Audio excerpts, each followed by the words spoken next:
एक DSP rank का एक ऐसा अफसर जिसने अपनी कारकर्दगी के झंडे गाड़े हों, ऐसी क्या नौबत आ गई। उस्मान हैदर को बेटी को मारते हुए भी तरस ना आया। उस्मान हैदर साहब मंजे में डीएसपी थे। बेसिकली उस्मान साहब की दो शादी 4 दिन पहले क्या वही नाज़िल हुई। अचानक ही एक बात सामने आती है, मोहम्मद हल डीएसपी की एक बेटी की गवाह और बीवी के गवाह का मोहम्मद हल कातल डीएसपी निकला। इनको पहले नहीं पता था। वो जो खातून मकतूला की जो बहन थी, वो जब शोर मचा रही थी, तो क्या पुलिस को उस वक्त ही गौर से नहीं देखना चाहिए था इस मामले को। एक मिसाल होती है कि डॉक्टर अपना इलाज नहीं कर सकता, ना ही अपने बाल नहीं काट सकता। यही उस्मान हैदर से खुदाई होगी कि जब इसने अपनी बीवी और बेटी को मर्डर किया और उनकी लाशें ठिकाने लगाई, तब इसने फौरी तौर पे उनके गवाह का पर्चा दर्ज नहीं करवाया। बिस्मिल्लाहिर्रहमानिर्रहीम। अस्सलाम वालेकुम नाजरीन, आपको खुशामदीद कहते हैं एक न्यूज़ पॉडकास्ट स्टूडियो से। नाजरीन, उस्मान हैदर डीएसपी के हवाले से बहुत सारी बातें चल रही थी और गुज़िश्ता रोज़ एक ऐसा बड़ा इंकशाफ होता है जो लोग सुन रहे थे, देख रहे थे कि उस्मान हैदर जो कि ख़ुद एक पुलिस के डीएसपी हैं, उनकी बेटी और उनकी बीवी को अगवा कर लिया जाता है दिन दहाड़े घर से। जो एफआईआर होती है उसके मुताबिक उस्मान हैदर उस एफआईआर के मुद्दई भी हैं और वो बाकायदा तौर पे पुलिस को सपोर्ट भी कर रहे थे इस केस को सुलझाने के लिए। लेकिन गुज़िश्ता 2 रोज़ पहले एक ऐसा बड़ा इंकशाफ होता है जिसमें पता चलता है कि उस्मान हैदर ही अपनी बीवी और सक्की बेटी का कातिल है। तो ये सारी चीज़ें जिस वक़्त सामने आई, तो महकमा पुलिस के अंदर भी बहुत थरथली मच गई और जो लोग पुलिस के लोगों पर एतबार करते थे, यकीन करते थे, अपने मामलात पुलिस के हाथों सुलझाने के ख्वाहिशमंद थे, उनके ज़हनों में भी बहुत सारी बातें चलना शुरू हो गई कि ये किस किस्म का एक रुख इख्तियार कर गई है स्टोरी। तो आज आतिफ मलिक साहब मेरे साथ मौजूद हैं और आज की ताज़ा तरीन आपको मैं अपडेट देता हूँ कि उस्मान हैदर की सास और उनकी साली और उनके जो ससुर हैं, वो लाहौर आए हुए थे और एसपी इन्वेस्टिगेशन के पास भी गए थे। बहुत सारी बातें उनकी हुई हैं, बहुत सारे उनके सामने इंकशाफात भी किए गए हैं। उस्मान हैदर ने ये सारी वारदात किस तरीके से की, किस तरह अपनी बेटी और अपनी बीवी को ठिकाने लगाया, तो आज सब कुछ आतिफ मलिक से जानते हैं। अस्सलाम वालेकुम आतिफ साहब, जी वसम लाल साहब। कैसे हैं आप? खैरियत से हैं? जी खैरियत जनाब। मलिक साहब, क्या ताज़ा तरीन सूरत हाल है, क्या अपडेट्स हैं आपके पास? देखिए जी, उस्मान हैदर साहब एक मंजे में डीएसपी थे। मुझे 98 का इनका बैच था। अब ये एसपी का कोर्स कर रहे थे और कोर्स के हवाले से ये लाहौर से बाहर थे, कोर्स कर रहे थे। और उससे पहले जब ये वाक़या होता है जिसमें उनकी जो साली है वो ये आवाज़ रेज़ करती है, उठाती है, सीएम को एप्लीकेशन देती है कि हमारी बहन को जो है वो उस्मान हैदर ने जो है अगवा करके मर्डर कर दिया है। अब वो बेचारी चीखती है, लेकिन उसकी आवाज़ को दबा दिया जाता है क्योंकि उस्मान साहब हाज़िर ऑन ड्यूटी डीएसपी और उस वक़्त अपने फ़राइज़ खाने में बतौर इन्वेस्टिगेशन ऑफ़िसर अपने फ़राइज़ सर अंजाम दे रहे थे। अब मेरी उस दौरान ये बात बड़ी, आज से 2 महीने पहले की बात, बड़ी हाई पीरियड की। उसकी बहन बहुत चीखों-पुकार की उसने कि मेरी बहन जो मुझसे रोज़ बातें करती थी और वो मुझे अपना हाल बताती थी, मुझे अपनी आप बीती बताती थी कि आज उस्मान घर आया, उस्मान ने शराब पी, आज मुझे फिर बेल्ट से मारा। ये मैं नहीं कह रहा, ये उसकी बहन अपनी बहन को बता रही होती थी। तो वो, क्योंकि बहनें रोज़ बातें करती थी, रोज़ बातें करती थी। और बेसिकली उस्मान साहब की 2 शादियाँ थी। हुँ, ये पहली मिसेज़ थी, जो 20 साल कबल इनकी शादी हुई। इनका नाम समिया था। एक शादी उन्होंने एक और की हुई है, वो एक डिफेंस के करीब एक सोसाइटी है, वो वहाँ पर रिहाइश पज़ीर हैं। हुँ, वहाँ पर भी उस्मान साहब रहते भी उधर ही थे ज़्यादातर। हुँ, यहाँ पर तो ऑन एंड ऑफ ही आते-जाते रहते थे, पर ये घर जो है ये इन्होंने 90,000 रुपए रेंट पे लिया हुआ था, हाँ, ये जो घर था। हुँ, अच्छा, अब बात ये है कि उस्मान साहब जब ड्यूटी पे तैनात थे, जब इनकी बहन ने आवाज़ कसी और आवाज़ें मुख्तलिफ अफ़सरान के दर पे गई, सबसे पहली बात है, तब ये अफ़सर सारे लाहौर के मर गए थे। तब इन अफ़सरों में गैरत नहीं थी। तब ये इन अफ़सरों को नज़र नहीं आ रहा था कि ये एक औरत जो है, वो मुख्तलिफ दफ़ातर में चक्कर लगा रही है, ज़लील हो रही है कि मेरी बहन से राब्ता नहीं हो रहा, मेरी बहन गायब हो गई है, मेरी बहन को अगवा कर लिया गया है। उस वक़्त उस बेचारी पे उस तब उसकी दरख़्वास्त पे कार्रवाई नहीं की। जब उस्मान हैदर ने देखा कि ये औरत बाज़ नहीं आ रही, मुख्तलिफ फ़ोरम्स पे फिर रही है, तब उस्मान हैदर बरकी में जाके एक 300 पे अपनी ही मुद्दईयत में 365 की एफआईआर दर्ज करा देते हैं। हुँ, वो एफआईआर दर्ज होती है, व्लॉग्स बनना शुरू हो जाते हैं। उस्मान हैदर उन व्लॉग्स को स्टॉप करा देता है। वो हाँ, रुक गई। 4 दिन पहले क्या वही नाज़िल हुई है? मुझे ये बताएँ आप बिलाल साहब, 4 दिन पहले अचानक ही एक बात सामने आती है, मौमा हल डीएसपी की एक बेटी की अगवा और बीवी के अगवा का मौमा हल, कातिल डीएसपी निकला। इनको पहले नहीं पता था। यानी कि आप उस्मान हैदर ने जब एफआईआर दर्ज कराई और आज का टाइम नोट कर लें, ये तकरीबन 100 डेज़ का गैप है और इन 100 डेज़ में Usman Haider enjoy DSP investigation की सीट को भी एन्जॉय कर रहा था। मतलब अपनी सीट पे ऑन ड्यूटी रहे हैं वो इस जी, टाइम जी, में? बिल्कुल ऑन ड्यूटी रहे हैं। इसमें तो एफआईआर जो नामालूम के खिलाफ उन्होंने करवाई थी और उसमें वो खुद ही मुलजिम साबित हो जाते हैं, तो क्या वो रिलैक्स फिरते रहे, अपनी ड्यूटी भी करते रहे? नहीं जी, मुल्ज़िम तो अब साबित हुए ना। हाँ, उस वक़्त तो मुल्ज़िम साहब उस वक़्त तो पता ही था। मतलब इतना कॉन्फिडेंस लेवल इतना ज़्यादा था कि उन्होंने सर किसी को जी, पता ही नहीं लगने उस्मान दिया? हैदर को मैं आपको एक बता दूँ, मैं उसको बड़ा डीपली एंड थॉरोली उसको मैं जानता हूँ। वो एक बड़ा मंझा हुआ डीएसपी है। हुँ, उसने बड़े टारगेट्स अचीव किए हैं। सिपा साहबा एक जमात है, उसके उसने बंदे मारे हुए हैं। उस्मान हैदर के जहाँ पे घर है, वो आगे से उसने बैरियर्स लगा के बंद किए हुए हैं, कैमरास लगाए हुए हैं। इतना कॉन्शियस जिस तरह कहते हैं बड़ा कां है, हुँ, मिसाल नहीं है पंजाबी च, हाँ, बड़ा कां है, बहुत होशियार है। हुँ, ओए उस्मान हैदर जो है वो उस लेवल का डीएसपी था। ये उमर विरक की टीम में रहा हुआ है उस्मान हैदर, इसने कई जो है मामले हल करवाए हैं, कई मामले कई कई मुश्किल तफ्तीशें हुँ, उस्मान हैदर की नाक के नीचे से गुजरी हैं। सिर्फ एक मिसाल होती है कि डॉक्टर अपना इलाज नहीं कर सकता, नाई अपने बाल नहीं काट सकता। यही उस्मान हैदर से कोताही होगी कि जब इसने अपनी बीवी और बेटी को मर्डर किया और उनकी लाशें ठिकाने लगाईं, तब इसने फौरी तौर पे उनके अगवा का पर्चा दर्ज नहीं करवाया। उस पर्चा दर्ज करवाने से पहले उस्मान हैदर की साली ने शोर मचा दिया, मेरी बहन चलेगी, मेरी बहन चलेगी, मेरी बहन अगवा होगी, मेरी बहन अगवा होगी। तो उस्मान हैदर जो था उस वक़्त ज़रा उसके कान खड़े हुए। उसके बाद उसने थाना बरकी में एक अपनी मुद्दत में एफआईआर दर्ज करवा दी और उस एफआईआर के ऊपर भी लिखा हुआ है एक्टिंग डीएसपी उस्मान हैदर। अब जब उसकी बहन लाहौर आती है समिया की, मकतूला की, उसकी बहन आती है इंसाफ के लिए थाने बरकी जाती है। ये बरकी थाने से मुझे मेरे सोर्स ने बताया कि इसकी बहन को यानी कि उस्मान की साली को और उसके हस्बैंड को वहाँ पर हरासा किया जाता है, तशद्दुद का निशाना बनाया जाता है। तब ये अफ़सरान सारे सोए हुए थे। मुझे ये बता दें आप, तब अफ़सरान सोए हुए थे सारे। तब तो पता ही कुछ नहीं था। एसपी जो कैंट है वो एसपी कैंट के पास भी गई, अब वो एसपी बदल गया, अब नई एसपी आ गई हैं। अब उनके पास भी खातून होती भी गई, वो भी सोई हुई थी। मुझे ये बताएँ कि एक हाज़िर सर्वर डीएसपी उस पे इतने उसके मामलात हाईलाइट हो गए। बड़ी मुश्किल से आईजी पंजाब साहब ने बड़ा आसान किया कि यार तेनों मैं मेरा सोर्स बता रहा, "ए यार तेनों मैं क्लोज़ कर रहा वां, तू ज़रा कोर्स कर ला, तेरा नां हैगा एसपी ते भी हुण तू एसपी बन जाना है।" ये उस्मान हैदर को पैगाम दिया ये गया। उस्मान हैदर को पैगाम दिया गया, उसको लाइटली तौर पे उसको वो किया क्लोज़ किया गया, जो कि मैंने मुअत्तल कर दिया उसको क्लोज़ करके वो शहर से बाहर कोर्स कर रहा था एसपी का। हुँ, ये तो जब शोर चढ़ा सीएम ने इसका नोटिस लिया हुआ था और सीएम ने जवाब माँगा कि इस मामले का तो बताओ मुझे। फिर एक जो टीम बनी हुई थी इसमें 2 एसपी और 4 डीएसपी काम कर रहे थे।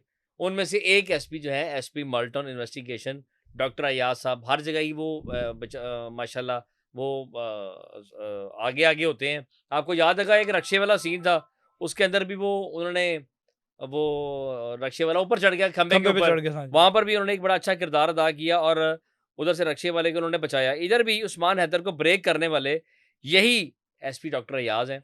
इन्होंने अफ़सरान बाला को बताया कि जनाबे वाला लाशें निकल आई हैं। उन्होंने पूछा कैसे? उन्होंने कहा डीएसपी ने आप मारे हैं। उसके बाद अब लाहौर के जो अफ़सरान हैं उन्होंने टीवी में आने के लिए अपनी कि जनाब इन्वेस्टिगेशन पुलिस ने बहुत बड़ा तीर मार दिया। तीर तो एक एसपी ने मारा। हुँ, सारा क्रेडिट अब वो डीआई साहब ने भी कॉन्फ्रेंस बुला ली, एसएसपी साहब ने भी कॉन्फ्रेंस बुला के आज सहाफ़ियों का कि हमने ये बंदा पकड़ लिया है। 100 दिन वो इंतज़ार कर रहे थे कि उस्मान हैदर मज़ीद आतिफ़ बच जाए। भाई, वो जो खातून जो समिया की बहन मकतूला की जो बहन थी, वो जब शोर मचा रही थी, तो क्या पुलिस को उस वक़्त ही गौर से नहीं देखना चाहिए था इस मामले को? वो तो जिस दिन से एफआईआर हुई है, वो उस दिन से यही कह रही हैं कि समिया के घर में उस्मान के साथ नाचाकी चलती थी। वो शराब पी के आता था, वो मेरी बहन को मारता था और अपनी बेटी को भी मारता था। इस बात को सीरियस लिया गया होता, तो शायद 100 दिन ना गुज़र पाते, उस्मान पहले ही गिरफ्तार हो जाते। इस बारे में आप क्या कहेंगे? सर मैं आपको पहले ही कह रहा हूँ ये हमारा जो डिपार्टमेंट है ना पुलिस का, इसने हमेशा पेटी भाइयों को, ख़ास तौर पे अफ़सरान को ये तो रैंकर अफसरान है। अगर इस पे कोई सीएसपी अफसर अफसर था, आपको पता है मुफक्खर अदील, जी, जी। उसने वो एक वकील था जो उसका दोस्त था, शहबाज वो ततला, हाँ जी। उसको मारने के शहबाज ततला को मारने के लिए पूरी प्लानिंग की। प्लानिंग के बाद एक घर रेंट पे लिया, घर रेंट पे लेने के बाद वहाँ पर वो एक एसेट मंगवाया, एसेट की ख़ास नस्ल थी वो बनाई, क्योंकि मुफक्खर साहब भी बड़े अय्याश आदमी थे और ततला साहब भी वही थे। सिर्फ एक खातून के पीछे उनकी बिगड़ गई, तो ततला जब मुफक्खर साहब ने उसको मारने का प्लान बना लिया। हालाँकि मुफक्खर एक बड़े गरीब घराने का था और ततला फैमिली ने ही उसको पढ़ाया लिखाया, यहाँ तक बनाया, और बड़ा अच्छी यारी दोस्ती ये थी। लेकिन एक खातून के बीच में आने की वजह से मुफक्खर अदील ने शहबाज ततला को इतनी इतनी भयानक मौत दी कि मैं अभी भी उस बात को कहूँ तो मेरे रोंगटे खड़े हो जाते हैं। तो यहाँ पर उस वक़्त भी ततला केस को इतना टाइम लगा और जाके उस मुफक्खर अदील को पकड़ने के लिए हाई अप्स को कहा गया, बड़ी मुश्किल से उसको पकड़ा गया। और अगर वो ततला फैमिली उसके असर सूख ना होते, वो तगड़े ना होते, वो पैसे वाले ना होते, मैं आपको लिख के देता हूँ, वो मुफक्खर अदील आज डीआईजी होके कहीं न कहीं लगा होता। मतलब पुलिस वाले अपने पेटी भाई को इस हद तक सपोर्ट करते इस हैं। हद तक नहीं, हमेशा करते हैं। हाँ, और जनाबे वाला ये अभी रिसेंटली 1 हफ्ता पहले 4 कांस्टेबल लाहौर से पकड़े गए हैं, जो मंशियात बेचते थे। हाँ। उनका तो सीसीटीवी काउंटर नहीं किया, पकड़ लिया उन्हें। एक माल खाने का हीरा हीरा बड़ा मशहूर था।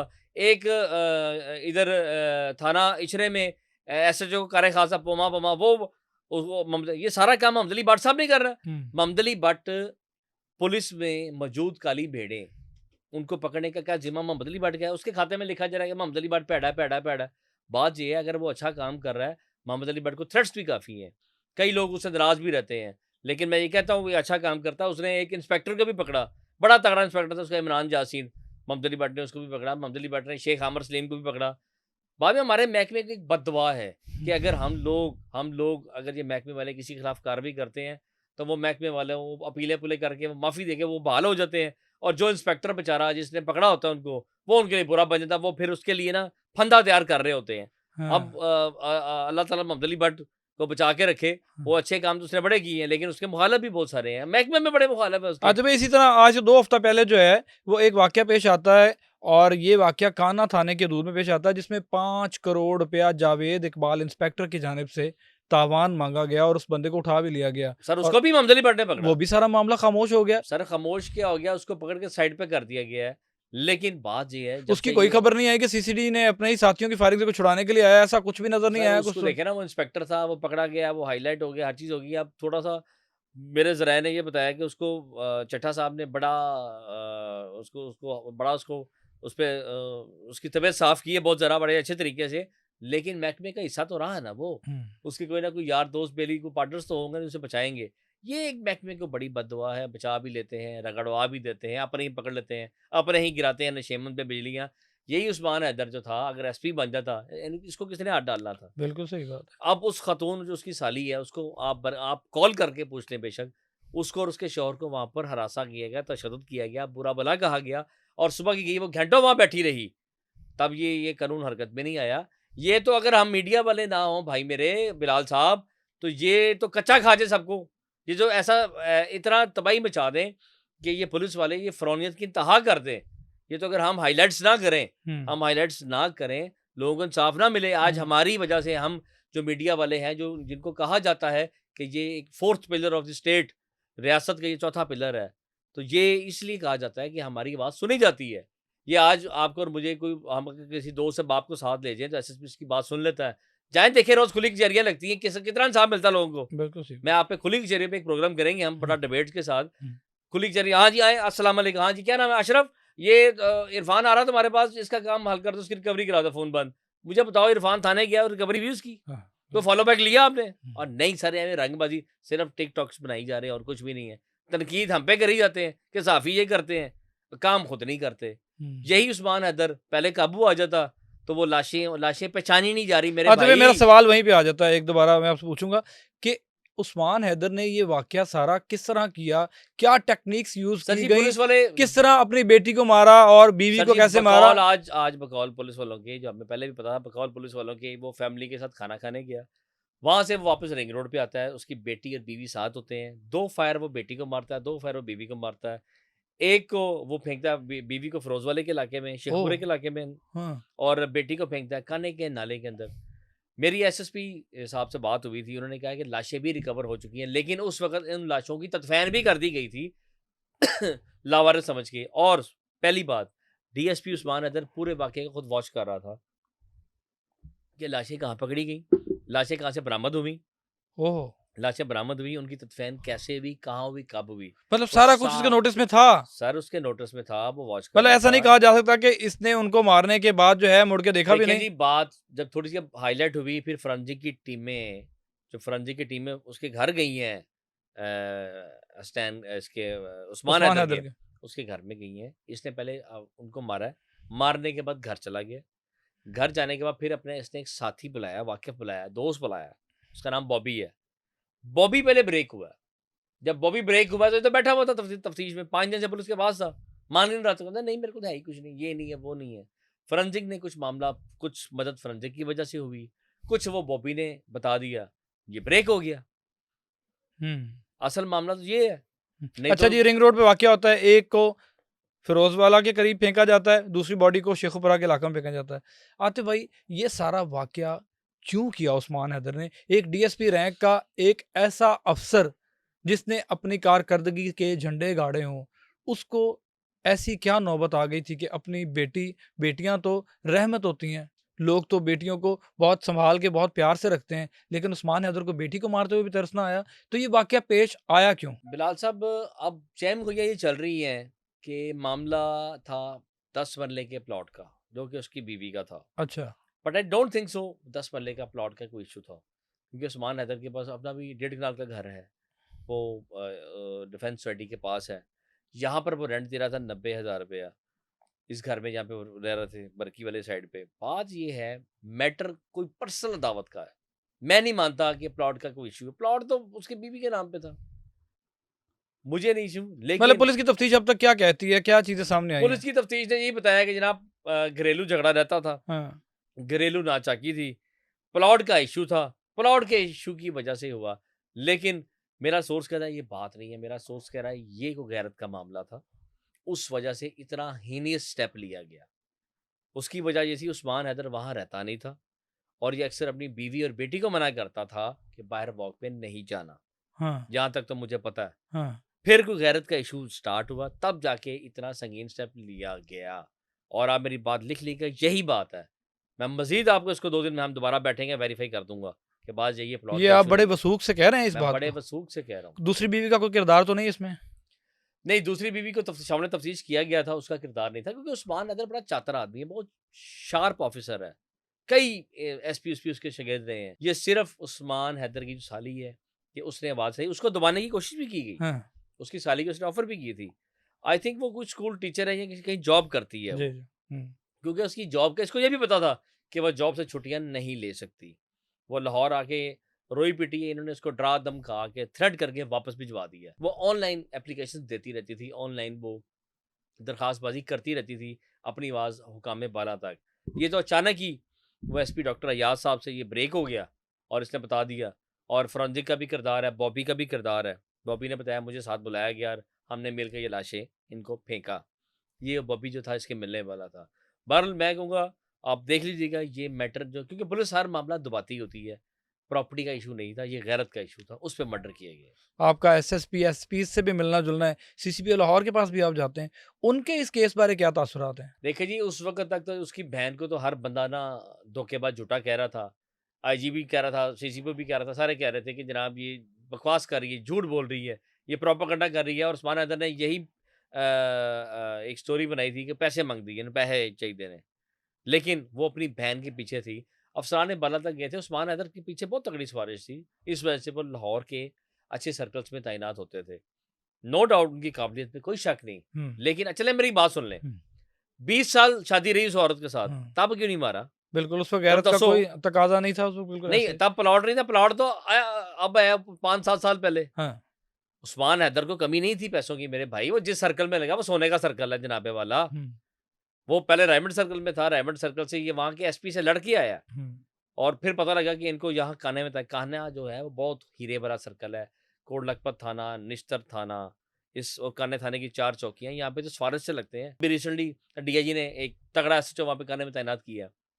बात ये है इसमें गैरत का ही इशू है, इसमें नो प्रॉपर्टी। आप मेरे अफसरान जो मेरी बात सुन रहे होंगे वो मेरी बात से इत्तफाक करेंगे, क्योंकि जो हमारे एसएसपी इन्वेस्टिगेशन है मेरी उनसे भी बात हो चुकी है, बहस भी हुई थी, लेकिन वो डिनाई करते रहे और मैं कहता रहा नहीं आप बात मेरी मानेंगे, और हमेशा यही हुआ है। सर देखिए ना, मारना था पहले मार देता, नाचाकी तो अब स्टार्ट हुई थी।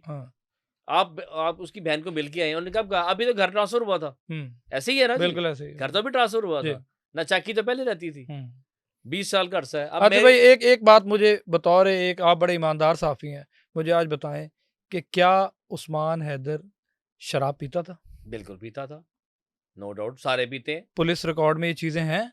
सबको पता है भाई, उसकी बहन चीख चीख के कहती थी, झूठ बोलती थी, उससे पहले भी पीता था और तमाम मतहतों को भी पता है। उस्मान हैदर के जो मतहत थे वो इसके खिलाफ होते थे। मैंने जब भी इनके ऑफिस विजिट किया, किसी मतहत ने इनकी तारीफ करना पसंद नहीं की। वजह क्या थी? एक तो ये तफ्तीश का माहिर था, इसको पता था कि मैंने किस किस नुक्ते से क्या करना है, और बड़ी बड़ी एसएसपी बाय नेम लेके इसको तफ्तीशें मार करते थे और ये इनको रिजल्ट देता था। मैंने फिर कहा काबिलियत पे कोई शक नहीं, ये सिर्फ दिमाग मौफ हो गया, नशे की हालत में होगा, इसने अपनी बीवी को और बेटी को कत्ल कर दिया। 100%, और कोई मसला नहीं है। बस गुस्से में, गुस्सा क्यों कहते हैं, गुस्सा हराम है, इसी वजह से गुस्सा हराम था, इस वजह से हम कत्ल कर दिया, और स्टेप वही है। सीसीडी के बारे में बहुत सारी बातें की जाती रहीं और बहुत सारी तारीफ़ें जो हैं मैं अब लास्ट टाइम जो है मैं सुनता आ रहा हूँ, ख़ास तौर पे तीफी भट्ट के उस केस के बाद सीसीडी पे एतमाद लोगों का बहाल हो गया और लोग पसंद कर रहे हैं और उनके काम को सराह रहे हैं। क्या किसी दिन ऐसी खबर मिल सकती है कि उस्मान हैदर को जाए वकुआ पर लेके जाया जा रहा था तो उनके साथियों ने आके छुड़वाने की कोशिश की और वो अपने साथियों की फायरिंग से ही हलाक हो गए? नहीं सर, ये तो गलत बात है, ऐसा हो नहीं सकता। उसकी बात ये है, क्यों उस्मान नहीं हो हैदर सकता? को लेकिन डाकू है। सीसीडी तो जो नहीं, आप ऐसे मुझसे बात करें, उस्मान हैदर को डाकू को चोर है, उसने घरेलू मामला था। इसमें तो दुश्मनियों वाले लोग भी सीसीडी ने जो है वो पार किया, मतलब किए हैं, और उनके ऊपर जो उनके साथी आके छुड़वाने आए हैं, बहुत सारे ऐसे वाकयात है, मैं आपको गिन के बता भी सकता बिलाल हूँ। साहब, वो दुश्मनियों वाले वाकयात हैं, उसमें भारी फीसें दी जाती हैं, उसमें मारने के पैसे दिए जाते हैं। आप सीआईए थी, ओसीयू बनी, ओसीयू का सीसीडी बन गई, ये वही सीसीडी में फरिश्ते नहीं तैनात हो गए, वही सीआईए वाले, वही ओसीयू वाले बंदे ही हैं हाँ। जिन पर माजी करीब में बड़े करप्शन के इल्जाम थे, अब वही लगे हुए सीसीडी में। हाजी कोई भी नहीं है। उस्मान हैदर को कुछ नहीं होगा? उस्मान हैदर क्यों? वो डाकू चोर लुटेरा थोड़ी है। उसने 2 जो मर्डर किए हैं, है, नक्शे-मन में खतरा पैदा किया, अपनी बेटी और अपनी बीवी को मारा है। मन में खतरा किया, उसने बेटी और बीवी को मारा, मर्डर किया, अरेस्ट हो गया। उसने कुछ 2 महीने पुलिस को खिलाया, उसका कोई इसमें पुलिस उसका कोई रिवेंज नहीं ये लेगी? तो सर मेरी बात सुने, पुलिस का तो काम है तफ्तीश करना। ये पुलिस की नेग्लिजेंसी थी ना कि अपने अफसर की तरफ उन्होंने देखा नहीं। ये कोताही पुलिस की, गफलत उस्मान हैदर की थोड़ी है। उसको पता था मैंने 100 दिन कैसे खिलाना है, उसने खिलाया, वो खिलाता रहा। हाँ। और आप मजे की बात सुने, उसको पकड़ा किसने? उसी के डिवीजन के एसपी ने, जिस डिवीजन में वो डीएसपी इन्वेस्टिगेशन तैनात था, उसी डिवीजन में डॉक्टर अयाज, और डॉक्टर अयाज भी उसमें बड़ा बिलीव करता था, लेकिन डॉक्टर अयाज को कुछ स्मेल होना स्टार्ट हुआ। उसके बाद उसने उसको प्रोब करना शुरू किया, ने कहा मुझे इसकी कस्टडी दी जाए। फिर हायर अप ने कहा इसकी कस्टडी दे दो। 5 दिन से वो जेरे हिरासत था। अच्छा। उससे पहले वो कोर्स पे था। और 5 दिन भी नहीं माना वो? 5 दिन में नहीं माना। आखिर वो जब करते करते बॉबी ब्रेक हुआ तो उस्मान हैदर भी ब्रेक हो गया। बॉबी ने किरदार अदा किया अंदर। अब वो पुलिस की मार कौन चल सकता है? सीसीटीवी वाला तो जीरो कर देना, वो क्यों सीसीटीवी क्यों मारेगी उस्मान हैदर को? बेसिकली वो एक ऑफिसर है, आप देख लीजिएगा।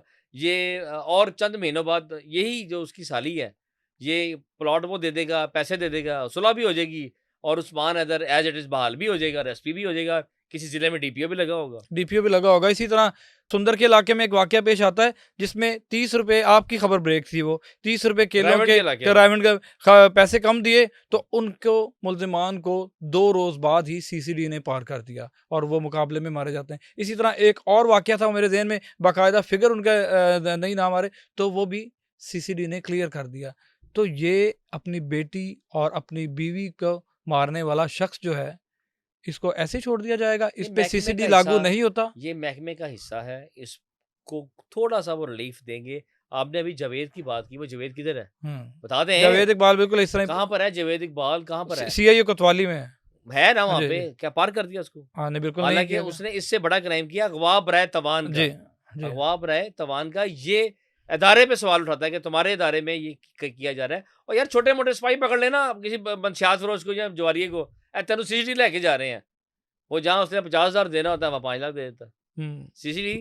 अब देखे ना, सीसीडी ने मंशियात वाले बंदे मारना शुरू कर दिए। मारना शुरू जी कर दिए, बिल्कुल। ऐसे ही है। हाँ। लेकिन सीसीडी वहां तक नहीं पहुंची। अभी भी आपके बसीन गांव में मंशियात है, मनावे में मंशियात है, बाटापुर में मंशियात है, बॉर्डर के आसपास जो है ये सारे मंशियात फरोश हैं। और कई जो लोग हैं अभी भी वहां पे ड्रोन उड़ा रहे हैं, उधर तो हम्म, नहीं जा रही सीसीडी। हम्म, छोटे छोटे छोटे जो बंदे को मरी जा रही है, ये हम्म, क्या बात हुई? जो चेन है, जो पीछे से हैंडलर्स है, वो अभी जरा चले गए, भागे होंगे, फिर वापस आ जाएंगे। उनको मारने मारने से ही काम खत्म होगा ना जनाबे वाला। छोटी मछलियों को मारे, मगरमच्छ को पकड़े हम्म। जो मनों के हिसाब से। अब एक वो बड़ा मशहूर है गाजी कक्के का इलाका, जी जी जी बिल्कुल बिल्कुल। गाजी कक्के के इलाकों में मनों के हिसाब से आइस आती है। हम्म, अब वो आजकल वहां पे जरा टाइट है, और यही सीसीडी के एहलकारों ने क्या है, ओए दौड़ जाओ, खबे सज हो जाओ, साहब मगर चढ़े है। हाँ। अब चट्टा साहब जब बाहर जाएंगे या भूल जाएंगे या उम्रे पे चले जाएंगे, ये फिर हो जाएगा। और यही मंशियात के मामले में ही ओसीयू पे और सीसीसीआईए पे उंगलियां उठती थी कि मंशियात में ही पैसे आते हैं, और बाकी मंशियात में ही पैसे आते हैं। अब देखिए चट्टा साहब किस तरह इसको कंट्रोल करते हैं। अगर कर गए तो मैं उनको सलूट करूंगा कि वो मामले को कंट्रोल कर गए। उस्मान हैदर के ससुराल वाले, उनकी जानें महफूज हैं। अगर मारना होता तो पहले ही मार देता। मैंने बता रहा हूँ, ये गैरत में और वो गुस्से में और नशे में था तब मारा उसने। नहीं तो इतना बेवकूफ़ आदमी नहीं कि उसका एक और महीने बाद उसने एसपी हो जाना था। एक स्टेप उसका आगे था। ये सिर्फ गुस्से में और नशे की हालत में उसने ये स्टेप उठाया। हम्म। और बात वही गैरत वाली है, बस इसके अलावा कोई बात नहीं। बिल्कुल नाज़रीन, आतिफ मलिक साहब ने जो है वो तमाम हकायक से पर्दा उठाते हुए आपको बताया है कि उस्मान हैदर 100 दिन किस तरह पुलिस के साथ खेलता रहा, और बिल्कुल किसी को शक भी नहीं होने दिया गया कि वो इन सब चीज़ों में मुलविस है। एक सक्का बाप अपनी बेटी को कैसे मार सकता है, ये तो वक्त ही बताएगा कि उस्मान हैदर किन वजूहात की वजह से जो है वो अपनी बीवी और अपनी बेटी की जान का दुश्मन बना। ये तफ्तीश का दायरा कार बहुत वसी कर दिया गया है। आला पुलिस अफसरान भी इसके अंदर शामिल हैं और वो खुद हैरान हैं कि ये क्या हो गया। तो नाज़रीन, मिलते हैं नए टॉपिक नई स्टोरी के साथ। तब तक के लिए मुझे इजाज़त दीजिए। अल्लाह हाफ़िज़।